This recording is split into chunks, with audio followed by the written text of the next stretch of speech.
तर नमस्कार मित्रांनो, आज आपण बनवणार आहेत बोंबील फ्राय. त्यासाठी आपण पनवेल मार्केटमध्ये गेलो होतो आणि पनवेल मार्केटमधून बोंबील आणलेत. तर हे बोंबील आपण 150 रुपयाला आणलेत. तर म्हणजे किती बोंबील येतात तरी अंदाजे?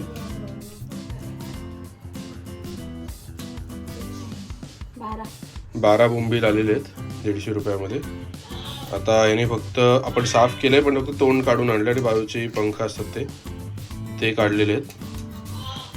आता आपण कट करून घेतोय.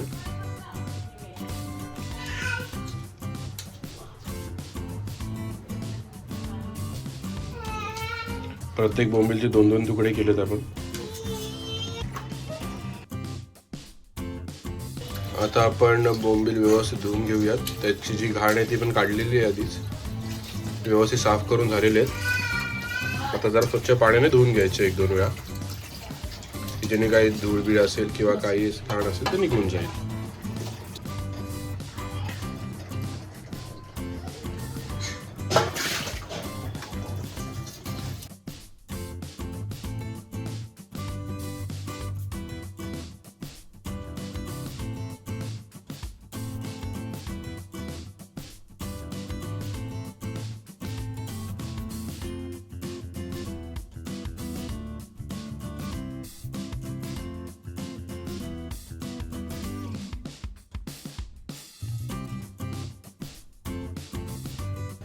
आता आपण व्यवस्थित 2-3 वेळा बोंबील धुवून घेतलेले आहेत.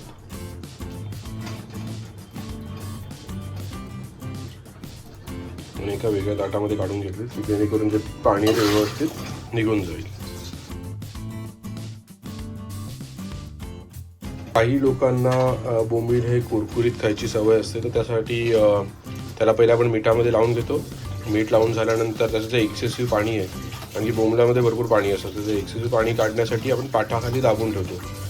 तर पाठाखाली वजन ठेवल्यामुळे काय होतं, त्यातलं जे पाणी ते निघून जातं आणि मग ते ड्राय होतात. आणि जेव्हा आपण फ्राय करतो तेव्हा ते कुरकुरीत होतात. पण आपल्या घरामध्ये सगळ्यांना जे ड्राय आवडत नाहीत कुरकुरीत, मला लुसलुशीतच आवडतात. तर त्यामुळे आम्ही काय पाठाबिठा ठेवत नाही, नॉर्मल मॅरिनेशन करून डायरेक्ट फ्राय करायला घेतो. करणार आहे तर सगळ्यात पहिल्यांदा मॅरिनेशनसाठी आपण त्यामध्ये आपण पहिले आगळ टाकले कोकमाचं. याने थोडासा आंबटपणा येतो आणि जो काही वास असतो बोंबलाचा तो निघून जातो. आता चवीनुसार मीठ टाकायचं आहे. बोंबलामध्ये थोडंसं मीठ कमीच टाकायचं, कारण की आपण जेव्हा ते फ्राय करतो त्या फ्राय करताना पण आपण पिठामध्ये मीठ टाकणार आहे, त्यामुळे चवीनुसार मीठ टाकलंय. आता आपण लाल तिखट टाकणार आहे चवीनुसार.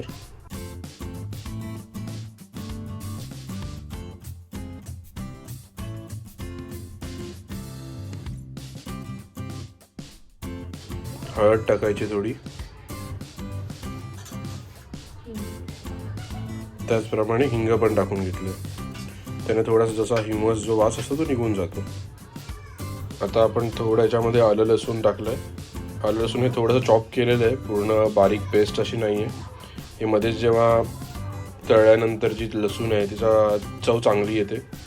काही जण तळतानाच अख्खी लसूण टाकतात, पण आपण या केसमध्ये बारीक चॉप केलेली आहे, जेणेकरून ती आपल्या ज्या मिश्रणाला व्यवस्थित लागेल आणि खाताना चांगली चव येईल.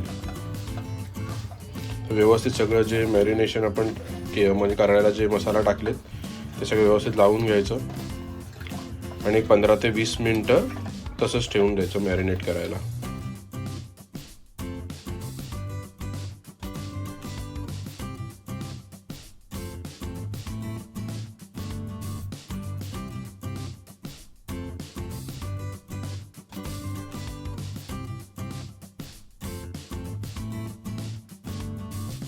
आता बोंबील फ्राय करण्यासाठी आपण पहिले बारीक रवा घेतलेला आहे.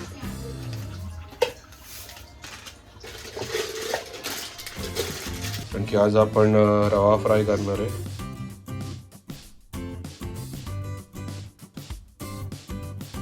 त्यात थोडंसं तांदळाचं पीठ घेतलंय. नुसता रवा घेतला जसा तो रवा डायरेक्ट सुटतो तळताना, त्याचं बाइंडिंग होत नाही. त्यामुळे आपण त्यासाठी तांदळाचं पीठ टाकलं आणि तांदळाच्या पिठामुळे जरा कुरकुरीतपणा पण येतो. त्यामुळे थोडंसं आपण मीठ टाकलं चवीनुसार. मगाशीच आपण सांगितलं की बोंबीलमध्ये आपण मॅरिनेशनमध्ये मीठ कमी टाकलं होतं, का, कारण की याच्यामध्ये आपण टाकणार होतो. आता थोडंसं तिखट टाकलंय चवीनुसार आणि हळद. हे मिश्रण व्यवस्थित हाताने एकजीव करून घ्यायचं.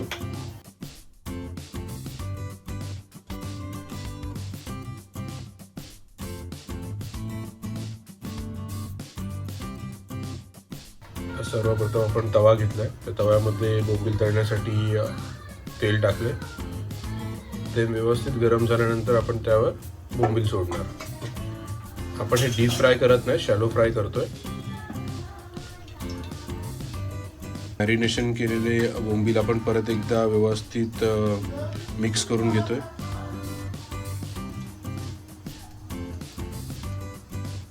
आता हे आपण जे केलेलं मिश्रण आहे तळण्यासाठी त्यामध्ये बुडून व्यवस्थित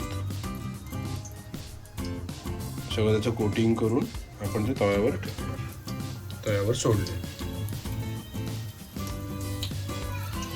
बोंबील फ्रायला जास्त वेळ लागत नाही. हे 10 मिनिटाच्या आत शिजतात. तर मंद आचेवर पहिले आपण जेव्हा बोंबील तळायला ठेवतो तेव्हा फास्ट गॅस ठेवायचा आहे. त्याच्यानंतर मग त्याची आच मंद करायची आहे, नाहीतर खाली करपू शकतात ते.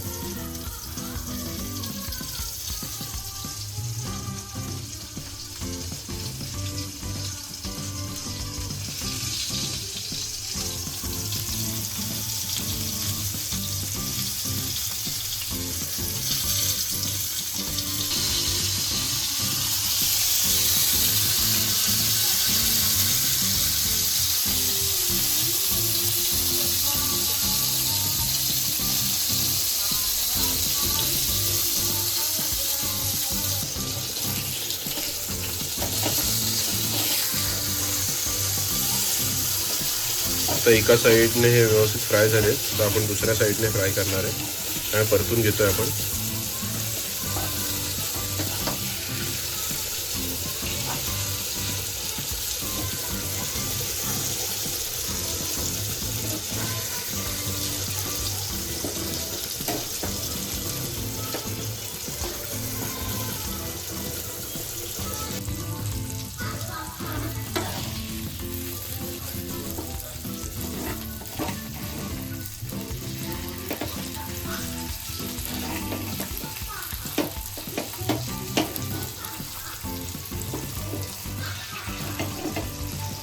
तर अशा प्रकारे आपले बोंबील फ्राय रेडी झालेले आहेत.